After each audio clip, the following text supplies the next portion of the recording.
All right. Good morning, everyone. Welcome to what day is today? Tuesday? Tuesday. All right. How we doing? Everything okay? Yeah. Anything exciting? Any news? No news? Everything is just kind of normal. Yeah, this is not a very exciting world we live in, is it? I mean, I think the big thing I did yesterday other than teach was like vacuum the house. What's happened to us? We used to be so much fun. Now,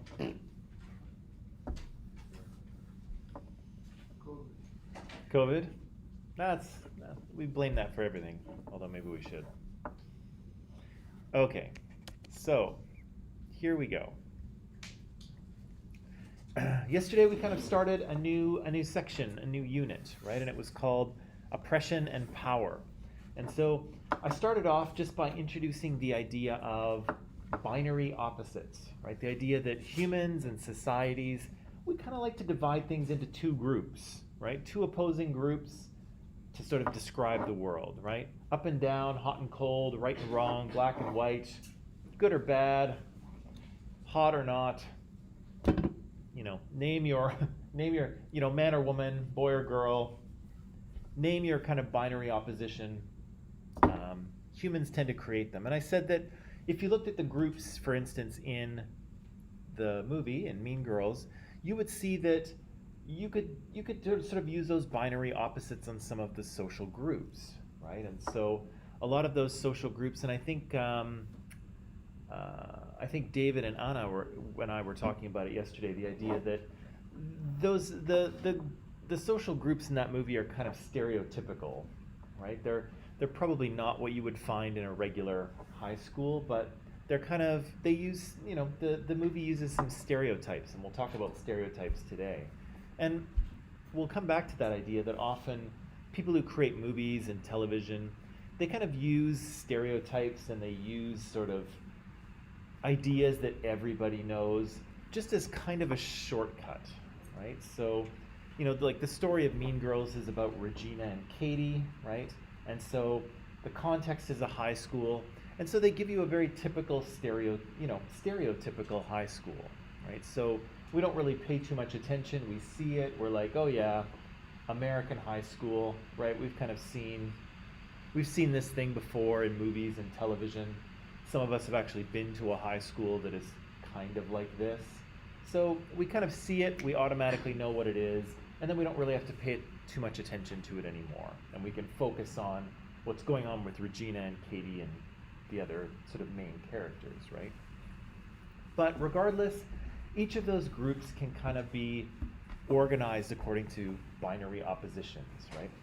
And again, we kind of do this in society, and we definitely do it when we're talking about equality, right? Because we're talking about the group that has power versus the group that doesn't, right? And that's kind of what oppression was all about, right? The idea that all societies have groups of people that have power and groups of people that have less, right? Maybe not none, but less.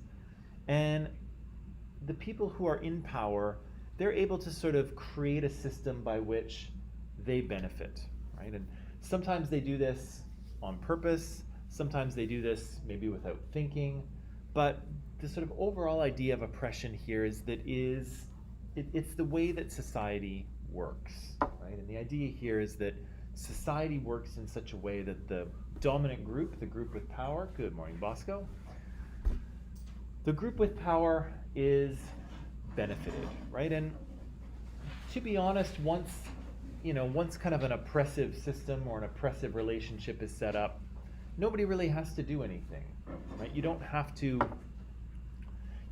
do anything racist or sexist to have this system work, right? You don't have to be a bad person. There's lots of good people, right? But again, it's kind of the way the system works. Imagine this. We've all played board games, right? Board games, Monopoly. There's a game of life out there I saw. I don't know if anyone's played it. we've all played board games, right? Okay. Imagine we're all playing the same board game, okay, in this room. I don't know.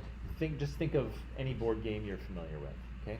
We've all got our own board, and we're all kind of playing by ourselves, in a way. Which is kind of weird, but go with me.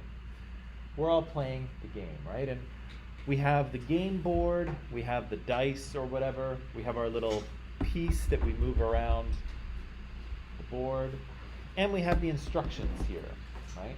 And so all of us are going to play the game, whatever the board game is.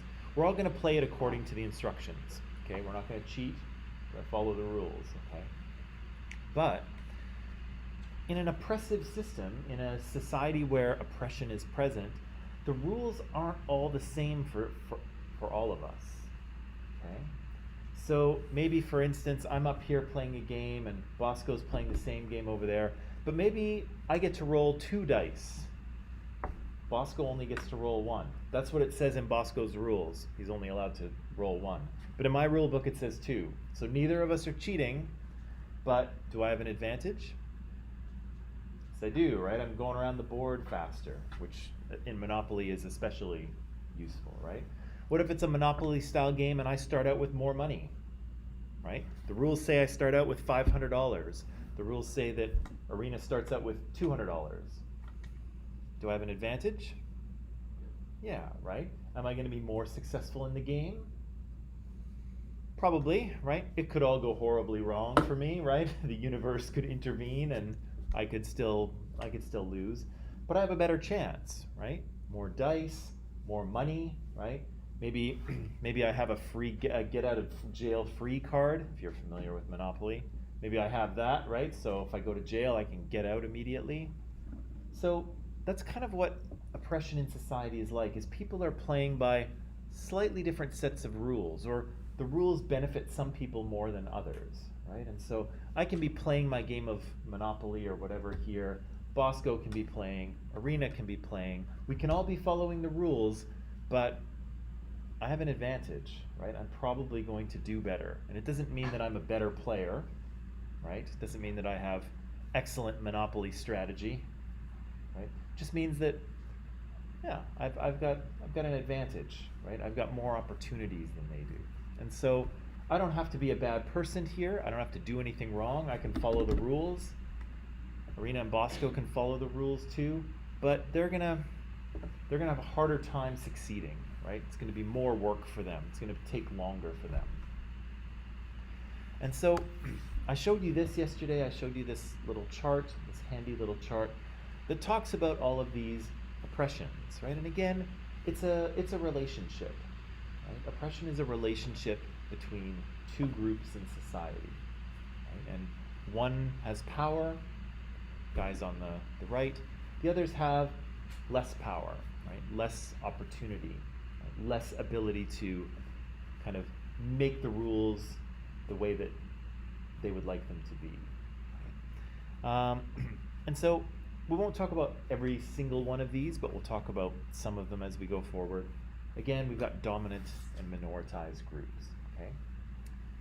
Now, before we go any further with this, I would like you to, before I say that, we'll talk about this after we read what I want you to read, but oppression is going to be different from prejudice and discrimination, okay? So we'll see that prejudice and discrimination can occur at an individual level, okay?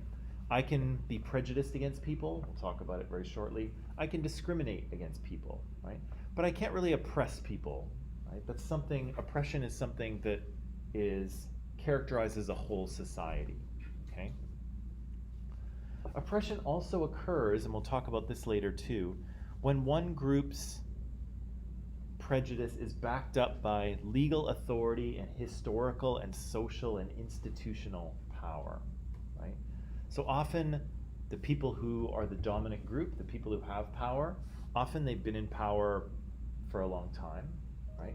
Often they control society's institutions, right? So the family, the government, education, the media, the military, religion, right? Often dominant groups control those things, and they have kind of legal authority as well, right? So they are in positions of power, right? And and because they do this, they control society, right? They control society's messaging, they control how society operates, right? And if we look back, and again, this is kind of North America or Europe centered, but you'll see that the dominant group, this is true, right? These are the groups that have held power historically. These are the people who have control of society's institutions, right?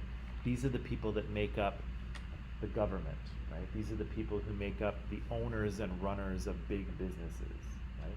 And certainly, not every one of them, right? But the trend is that the people in power tend to come from the dominant group, okay? So, yes, this is what I would like you to read, okay? It's called Psychological Theories of Prejudice and Discrimination. There's a bunch of things in this article, and I'll apologize to you at the beginning because it's not perfectly, it's not really well written. It's okay, but it's not really well written. But it does have a lot of interesting and important things that I want us to pull out of that reading, okay? So the reading is in Microsoft Teams. It's in files under readings. And these are the questions that I would like you to answer. And I'll put them in Microsoft Teams just so you have them there as well, okay? Yeah, I'll put them in Microsoft Teams so that they're there. I'd like to give you some time, read this, answer these questions as best you can, and then we'll walk through them and try to figure them out, because we've probably heard some of these terms before, like prejudice and discrimination and things like that, but it'll be important for us to really properly understand them, okay? So, let me just put this into Microsoft Teams so that it's there.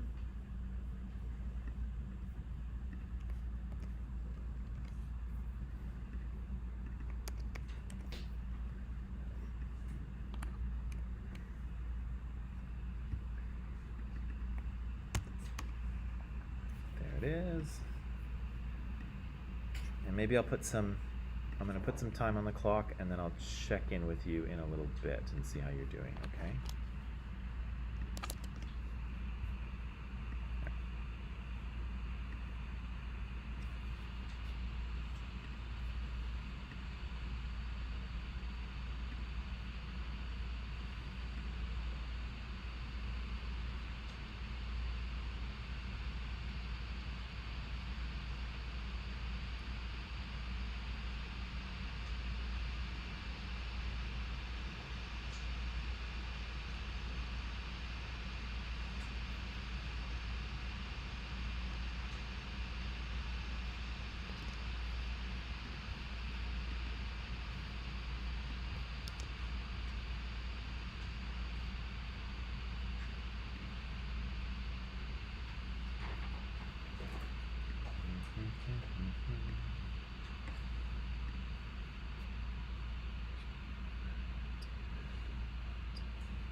Hey, good morning.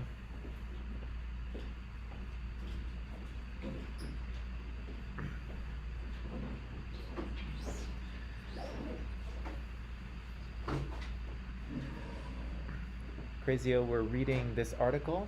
It's in Microsoft Teams under Files, and then we're answering these questions.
How we doing there, people? Partway through? Halfway? Three-quarters? All the way? Where are we? Where?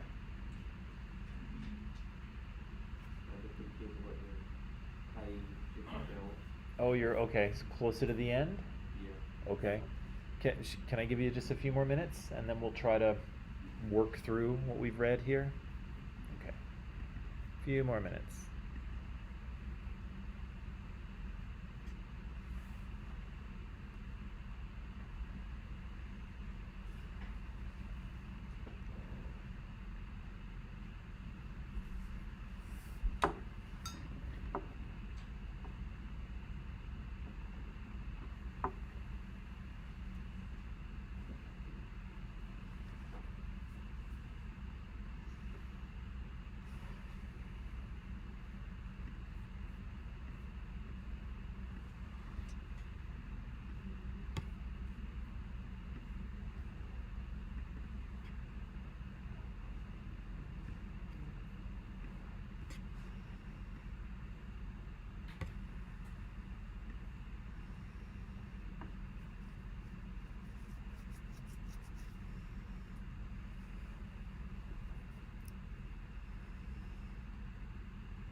Okay, people, I know maybe you're still working, but let's dig into this and see what we can pull out, okay?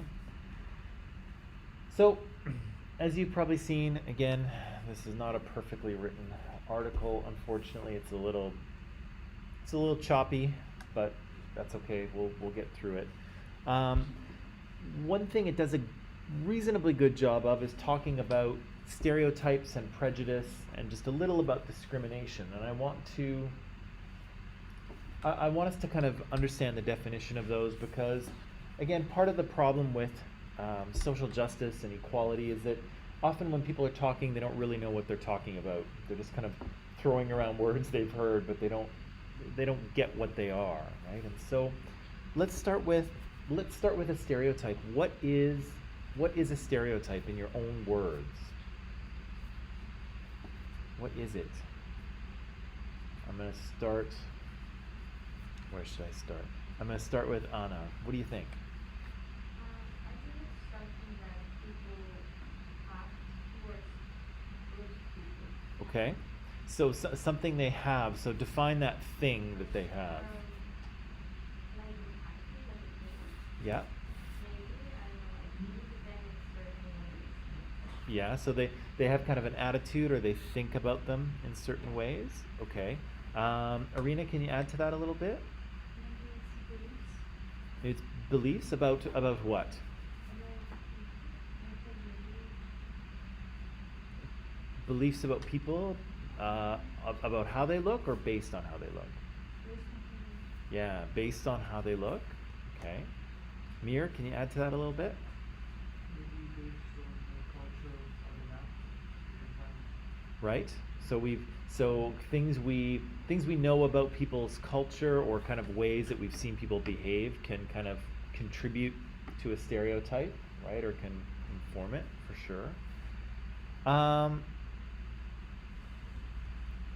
Yeah, so that's all good. And so can anyone else add to this idea of stereotype? They're kind of beliefs or attitudes that we have about other people.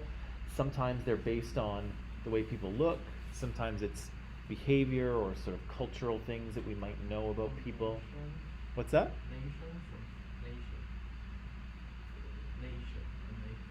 Their nature? Oh, their nation. Yeah. Okay. Give me a little bit more there. You just like get back from this country, you must be so Right. Right. And that's more of a group stereotype, right? Yeah. We know, yeah, I know something about Chinese people, therefore, if you are from China, I know this about you, right? Or at least that's how it would work, right? So, yeah, this is all good, right? So, at its very base level, the stereotype is kind of about, yeah, I hate to use the phrase, but it's almost about judging a book by its cover, right? I use my eyes, I see something about you, and therefore I think I know something about the way you are inside, right? And we kind of do this all the time, I think. I think this is a very natural thing for humans to do, right? Is to look at people and just try to figure them out a little bit, right? To try and take a guess about what they might be like, right? And I think people who enjoy people watching, right? That's kind of part of this, right? As you're looking at people and you're trying to sort of figure out who they are. And again, I think that's a very normal thing that humans do. I think that's kind of how we kind of navigate the world, how we kind of figure out who we can trust and who we can approach, right? Katie would have done that walking into North Shore cafeteria for the first time, right? She's looking around, she's seeing people, and she's trying to figure out who they are, right? She's trying to figure out, who am I gonna fit in with, right? I don't know all these people, it's the first time I've ever seen them before, but I'm gonna look at them and I'm going to make a guess about what they might be like, right? And so, do you remember the first table she goes up to in the movie? Katie? Yeah, she goes up to a table full of black students, right? And what does she say? Jumbo, right? So why on earth would she say such a thing? She's not a provocative. Yeah, right? So she kind of used a stereotype herself, right? She looked around, she's like, there's some black students, they're probably from Africa. I'm from Africa. This'll be great, right? And of course, she makes the wrong assumption. You know, their ancestors are from Africa, but they're not necessarily, right? So she kind of makes the wrong assumption. But it's very natural for her to do that, right? She kind of looks around, uses her eyes, and tries to figure out who people are, right? And sometimes we use stereotypes to do that, right? And they kind of make a joke out of that a little later in the movie, right? When she's sitting with the plastics and the plastics learn she's from Africa. And Karen's like, if you're from Africa, why are you white? So, and like, oh my God, Karen, you can't just ask people why they're white. But that's the stereotype, right? Is that black people are from Africa, right? And so, which is true, and there are many black people in Africa, but not everyone from Africa is black, right? We kind of know that, but that's the stereotype, right? And they kind of joke about that a couple places in the movie. So yeah, stereotypes are the idea that I know something about you based on something I see, right? And so they give us two kind of types, an individual and a group stereotype. And Crazio gave us kind of Crazio mentioned a group stereotype, right? You're the member of a certain group, right? I know, with my little quotation marks, I know things about that group, therefore I know something about you, right? What's an individual, how does an individual stereotype work?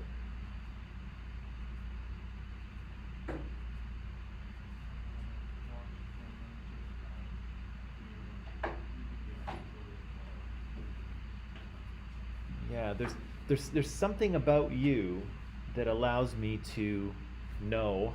I'm going to use you know what I'm doing when I do this, right? Right? I'm putting things in quotations because it's not really 100%, right? So, yeah, I know something about you. Can you think of an example of an individual stereotype? Disability. What's that? Disability. Disability? Okay, sure, right? Someone's disability might lead you to say, oh, I think I know something about you, right? What about names? They mention names in here, right? Are there names that you can think of that have kind of a stereotypical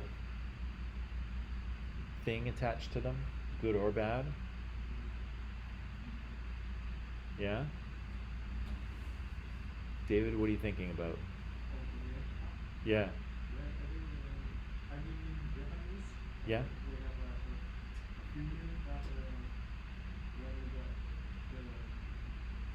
the English thing is in different words, like not like Okay. So people have a feeling about those names when they hear them. It, okay. Right. Okay. Okay. Okay. For example, when the person named Hope, Yeah. when Hope is sound Right. Yeah. There's what do they call them in grammar? Are they homonyms? Homonyms, words that kind of sound the same but mean a different thing. Yeah. I'm not sure if that works when you're talking about two different languages. I don't know if you call that homonym still, but what? Homophones? Okay, yeah, that could be two, right? Things that sound the same. What about, somebody mentioned this to me last term, and I can't believe I didn't think of it. It was a smart thing.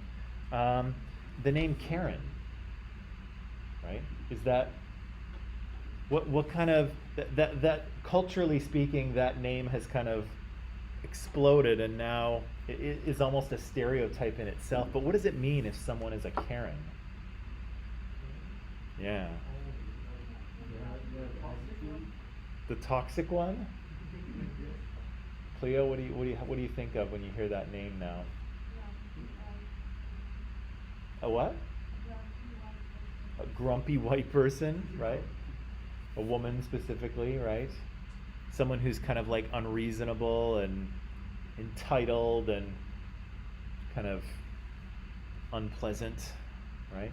Yeah, which is unfortunate for all the Karens out there. It's a pretty popular name here in North America. So I feel bad for all the Karens out there who are now like, ugh, now my name is like, you know, a negative stereotype, and every time I introduce myself, people are gonna be like, oh, she's one of them, but she probably isn't. But yeah, that's a name with a pretty strong negative stereotype associated with it now, right?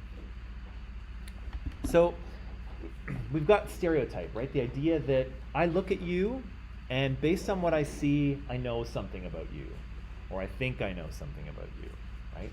And it could be because of the group you belong to, right? Or it could be something individually about you, right? But either way, based on what I see, I think I know something. Now, what's prejudice about? What's prejudice?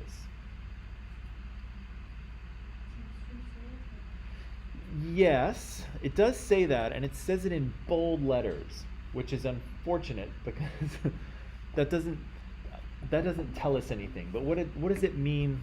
What does it mean more? Like, what's the difference between prejudice and stereotype? Prejudice is like the whole group. Yeah. More than like stereotype is individual. Say that one more time. Okay, it's tricky. It's tricky. Avatash? Did you say that like prejudice harms something more? Yeah, it certainly can, right? And why is it kind of more harmful potentially? There's a crucial difference, I think, between a stereotype and a prejudice. One, prejudice is based on stereotype, but it's got one extra ingredient. Nope, that's a whole other thing, but press pause on that for a second.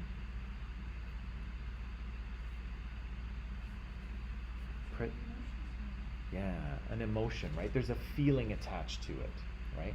So stereotypes are kind of knowledge based, right? And they make, in one part of the article, they make a distinction between knowing and feeling and doing, right? There's those three things. The stereotype part is the knowing, right? And so stereotypes generally, you know, they don't have a lot of, they don't have any emotion attached to them, right? When you have a prejudice, it means that now there's an emotion, there's a feeling, right? And it could be a positive one, right? Or it could be a negative one. But either way, there's a feeling now, right? You know something about someone, and that makes you feel good, or it makes you upset, right? So prejudices are stereotypes with some sort of emotional judgment added in, right? Again, usually in social justice, we're talking about negative ones, but you can have positive ones as well, okay? And that brings us to discrimination. Now, what's discrimination? Knowing, feeling, and then acting, yes. So discrimination is an action, right? It's a thing you do, or maybe something you don't do on purpose, right? It's a way you act based on your prejudices, right? So based on whether you like something or whether you don't like something or someone, that influences your behavior, okay? So these things are kind of, sometimes these words are all kind of like thrown in together, right? Like a salad sort of thing, and they're tossed around. Stereotype and prejudice and discrimination, but they're kind of different things, and they kind of build off one another, right?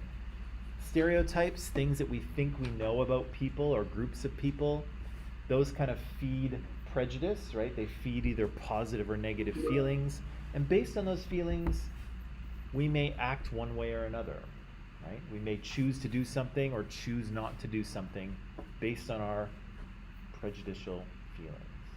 Okay. All right, do you want to pause for a second and take a break? Okay, pause for a second, longer than a second.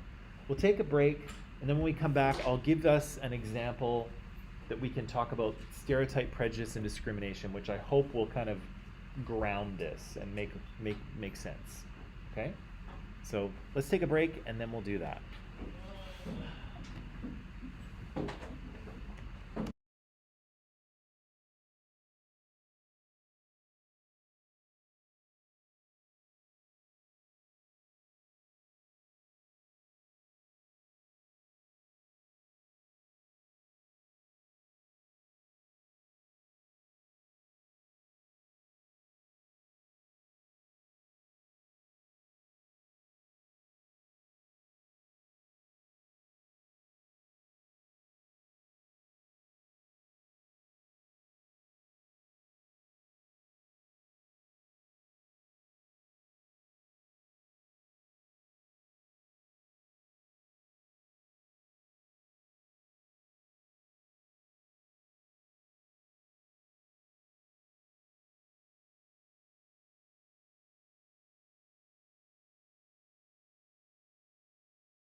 Okay, and don't need that.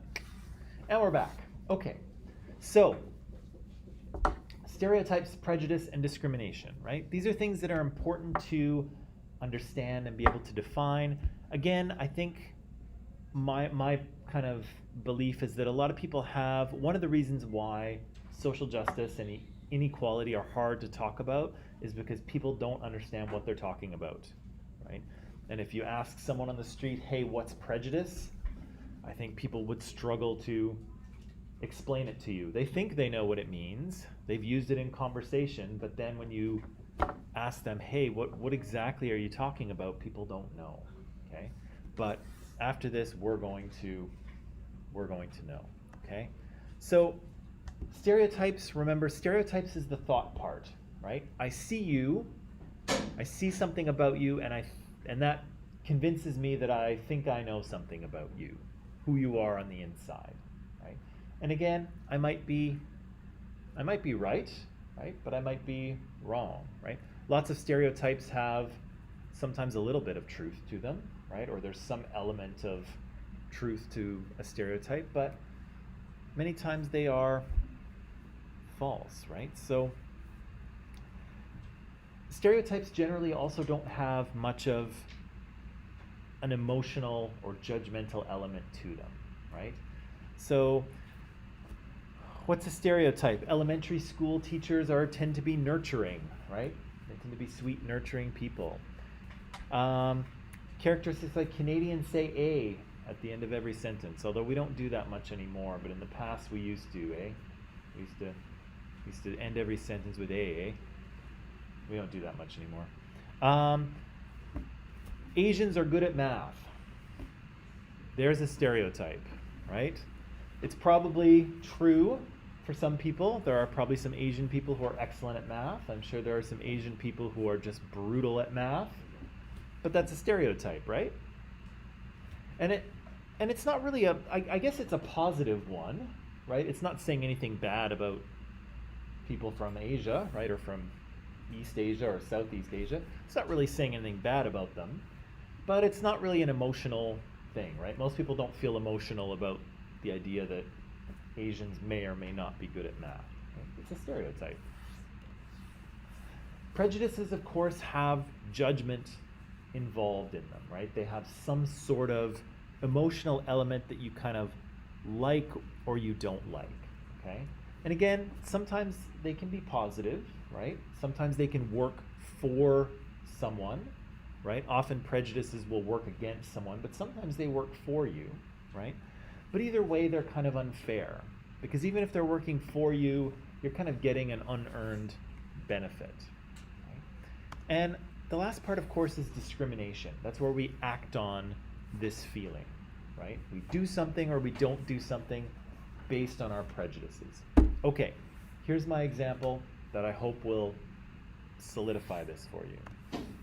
Okay? Here we have a dog, right? What are some things that we know about dogs? What are dogs like? What are they? They like bones? Yeah, they like to chew bones. What? What else? They what? They're loyal. Yeah, they're loyal to their owners. Yeah, what else? Come on, we know lots of things about dogs. What? They're cute. They're what else? Yeah, they're loving. It's their reputation. Cute, loving, chew on bones. They're loyal. What else?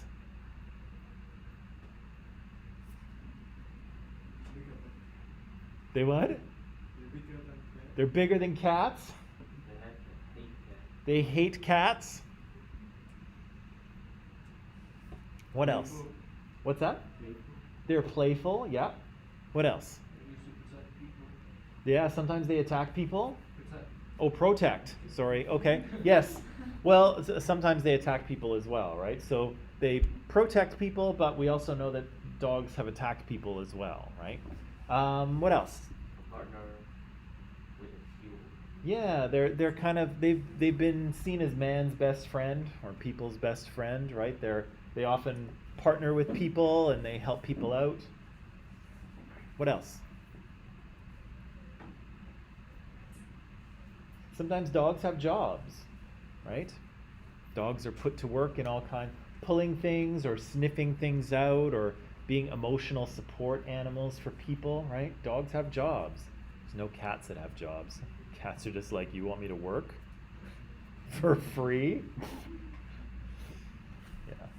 Yeah, sometimes dogs have jobs. What else? Anything else we know about dogs? And ancestor of wolf. Oh yeah, right. Their ancestors are wolves, right? So they were originally, they started out as domesticated wolves before we started to sort of selectively breed them into all sorts of different variations. Anything else? Anything else important about dogs? Okay, that's good enough. So, all good ideas, right? All kind of stereotypical ideas about dogs, right?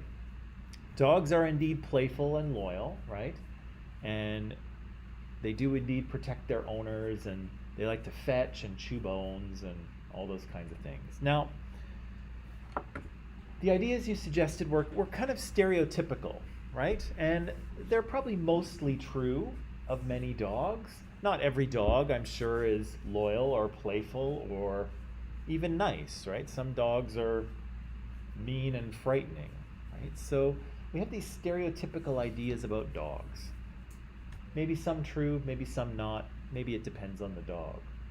Now, who here likes dogs? Okay, likes dogs, good. Who here not a fan?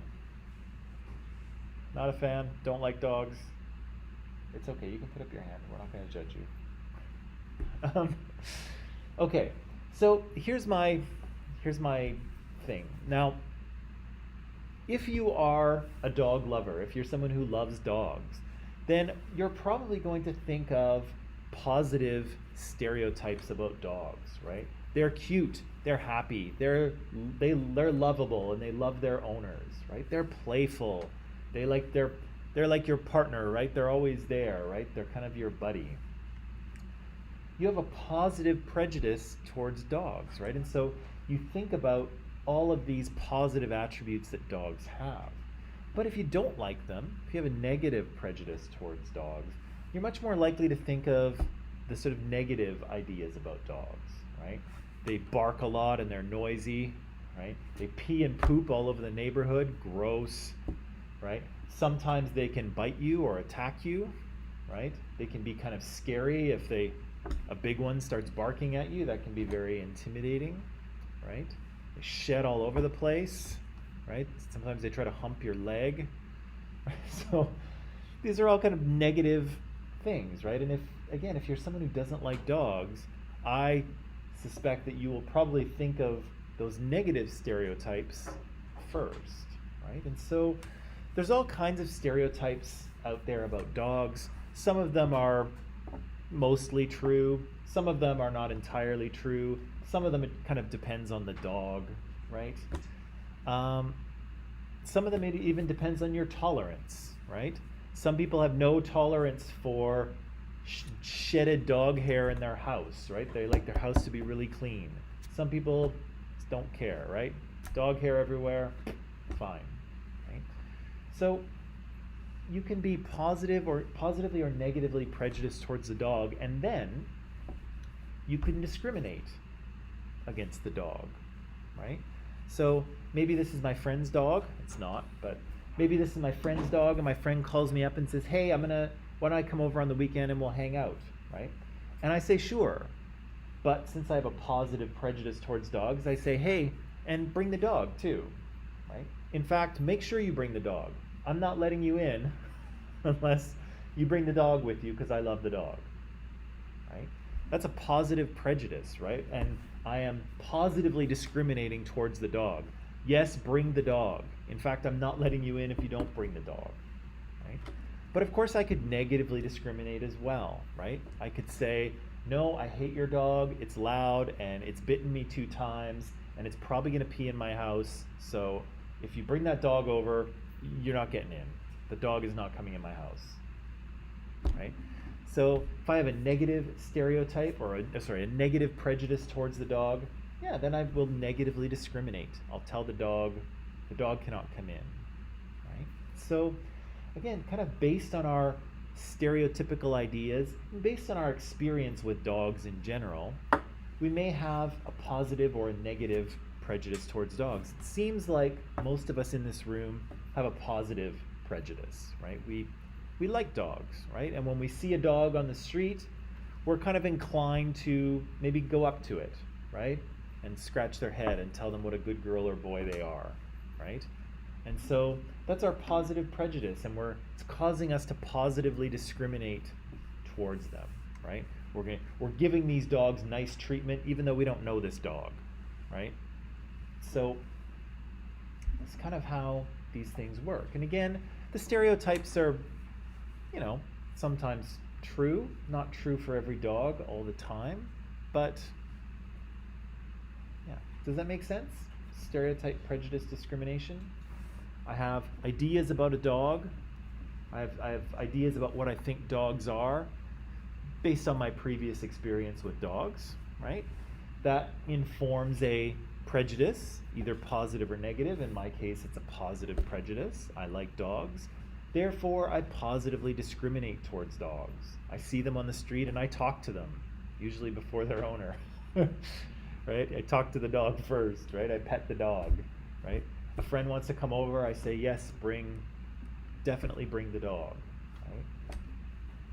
Does that make sense? Is that helpful? Okay. We'll come back to maybe we'll come back to the dog. Right. So, stereotype, prejudice, discrimination. Now, this is really interesting, number 3. This little experiment that was done in Jane Elliott's class. I don't think you can do experiments like this anymore. I don't think you can experiment on school children the way they did in the 1960s or whenever this was. But in the 60s it was okay, so they experimented on a class full of kids. And what was the experiment? What did the teacher say to these students?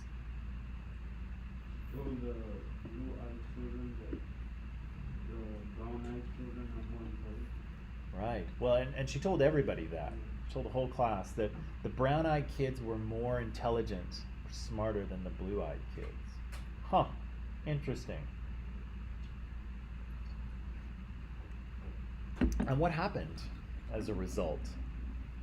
The lunch kids started performing way worse than the brown eyed kids. They started getting good at discrimination. Well, yes. We're not going to connect those two things the way you did, but yes. So, yeah, Jane Elliott said that the brown-eyed kids are smarter. They're more intelligent. They do better on their test. Blue-eyed kids, sorry, just not as smart, right? And so what happened? Well, these kids started to kind of act out this stereotype, right? Without really knowing it, but the brown-eyed kids started to perform better, right? Their test scores started to go up. The blue-eyed kids started to go down, right? The brown-eyed kids started to discriminate against the blue-eyed kids, right? Maybe teasing them, ha ha, you're so dumb, right? Or whatever kids would say. So that happened. And of course, when you looked in Jane Elliott's grade book, when you looked in the teacher's grade book, you would see that, right? You would see that brown-eyed kids have higher marks than blue-eyed kids. Now I ask you, is that true? Are people with brown eyes smarter than people with blue eyes? I see a lot of brown eyes out there, so careful with your answer. Is that true? No, right? There's no correlation between eye color and intelligence. It's just, there's nothing there. It's not true, right? But this kind of demonstrates something that we talked about earlier, right? Things that are socially constructed, right? Things that humans believe to be true sometimes kind of work as if they are true, right? And here, Jane Elliott kind of released a stereotype, right, into her little society, into her little class, and it actually worked as if it was true, right? And if you looked at her grade book, you might actually think it was true, right? Because sure enough, you would see that the brown-eyed kids had higher grades than the blue-eyed kids. It actually looked like it was true, but it's not, right? What we see is the effect of stereotype and the effect of prejudice, right? We'll talk about this a little bit later, but people start to kind of believe the stereotypes about themselves, right? And again, the brown-eyed kids, you can see them wanting to believe this because this is good, right? Oh, I'm smarter because I have brown eyes. That's awesome, right? But the blue-eyed kids, this stereotype doesn't really help them, right? This is a negative stereotype about them. But unfortunately, they still kind of internalize it anyway, right?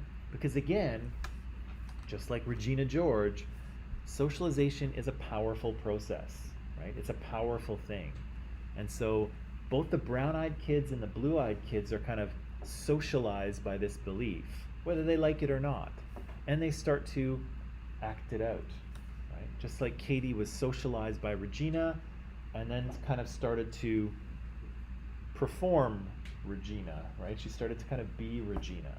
And here we see the same thing with these kids. They start to perform the stereotypes, perform the socialization. And again, probably without thinking about it too much because they're little, right? They're little kids. They don't really understand socialization, right? They don't understand this stuff. They just kind of start to do it, right? Because they start to believe it about themselves. Very interesting. You can't do experiments like that anymore. But it's a very interesting one, and we'll talk about it more as we go forward. The article talks about why stereotypes stay so stable over time. Why did they do that? Why do stereotypes not seem to go away? That stereotype about Asians being good at math, that's been around for a long time, hasn't it? I kind of feel like it has. What are other stereotypes that have been around for a long time? Would you say? Or maybe you haven't, maybe you're not old enough to know what things have been around for a long time. What about Jewish people loving money? That one's been around for literally hundreds of years. That stereotype has been around for hundreds of years. Right, that's a really old one. What else? Other stereotypes have been around for a long time. What's that? Oh, right. And so everyone in Colombia is either growing drugs or shipping them to the United States. Yeah, that's a good one. That's one that maybe people don't think about too much, but like in the 80s or 90s, I think it would have been here anyway. It would have been much more. Yeah, that one for sure. Right, that's been around for a long time. There used to be a stereotype about blonde women being dumb. That one's kind of gone away, but in the a few decades ago, that was a very common stereotype. I don't know how long it was around for, a few decades maybe. But yeah, these stereotypes remain stable, and why do they? Why do they stick around for so long?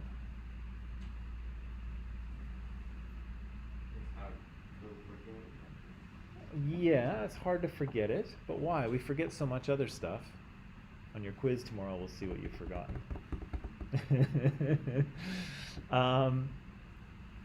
Why do they seem to stick? Why do people recall better the facts that support the stereotype? Oh, interesting.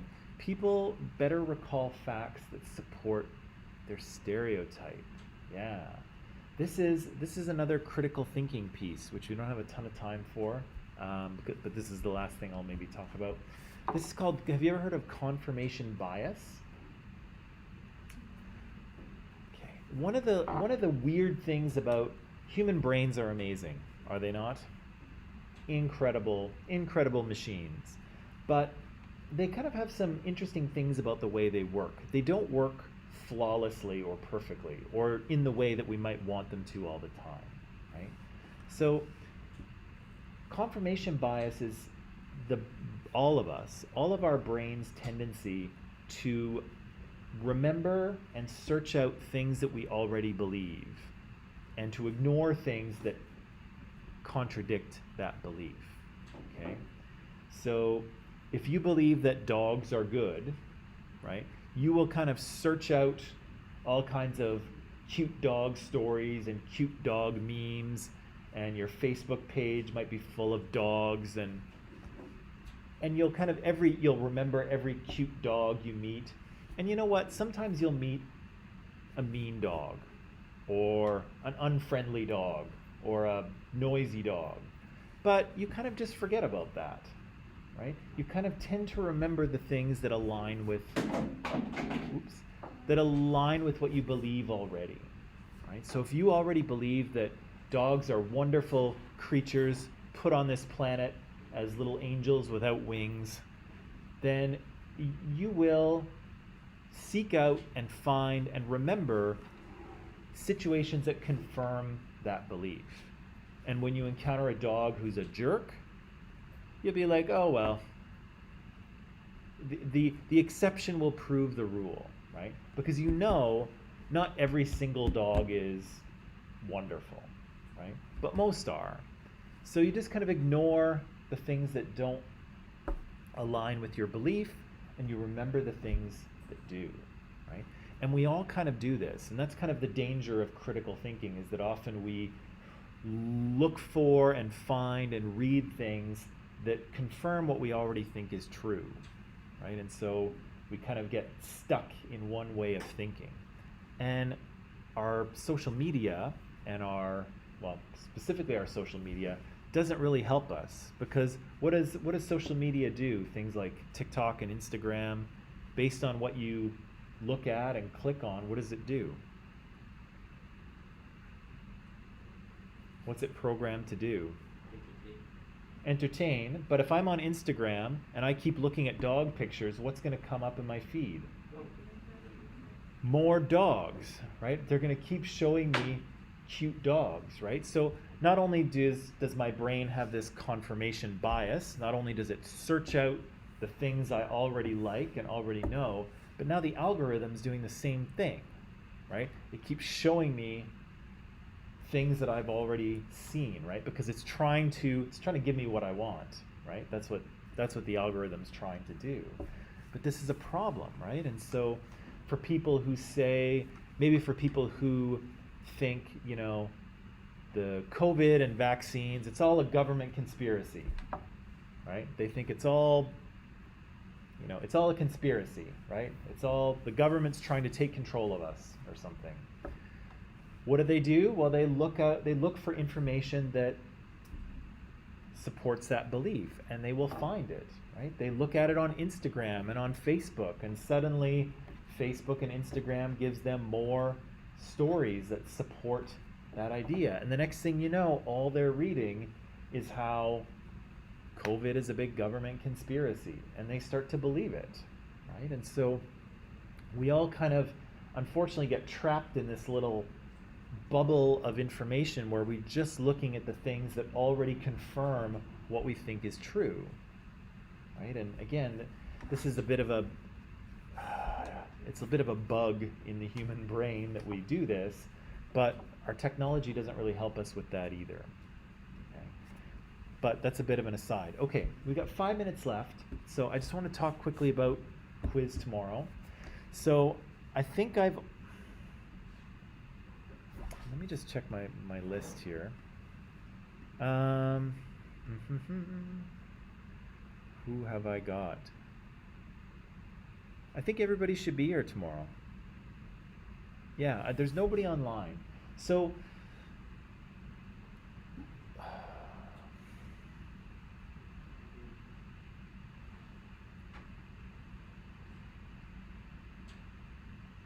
there shouldn't be anyone online tomorrow. So let's start at regular time, okay, 8 o'clock. But I'll give you the first half hour to study tomorrow, okay? Because normally what I do is, because I've had for the past year or so, I've had some students who are online and some in person. I've done the online people with a verbal or an oral quiz first, and then in the second half of class I did written quizzes for people who are here. But I think now everyone is here, so I don't have to do that first part. But again, I did say that we would start a little later. So we'll start at 8:30, but if you want to come in at 8, I'll be here. You can study for a while, you can kind of wake up a little bit, and then we'll do the quiz after that, okay?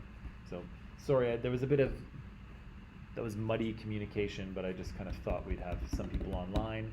But I think everyone, unless people suddenly get sick tomorrow, and hopefully nobody will, we should all be here, and we'll write a quiz, okay? Probably five short answer questions. So you'll point form a couple things, or you'll write, I don't know, 3 sentences for me or something like that. You can write a little more if you like, right? If you give me a little more, then I know you have understood, and then I can give you the marks that I would like to give you.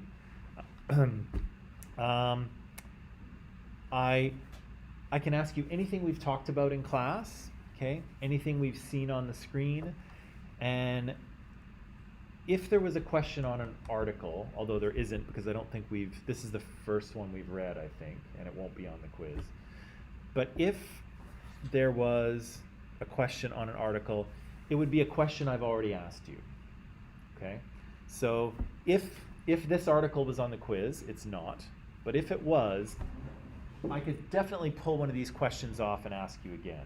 But I wouldn't ask you to, oh gosh, I wouldn't just pull a detail out of the article and say, tell me about this. That's not fair, okay? So I'll only ask you about things I've already asked you about in class, okay? Not just random details. That's cruel and unusual, I think. Okay. Is that all right? Okay. First one's always weird because you never know what to expect, but second, well, maybe you do know what to expect. But yeah, that's what we'll do tomorrow. So we'll start the quiz at 8:30, okay? So again, if you want to come in at 8:30, fine. If you want to come in a little bit earlier and get some studying done before the quiz, also fine. Your choice, okay? Any quick questions before we break? No? Okay. That is it, good people. Pack it up. I will see you tomorrow for quiz time.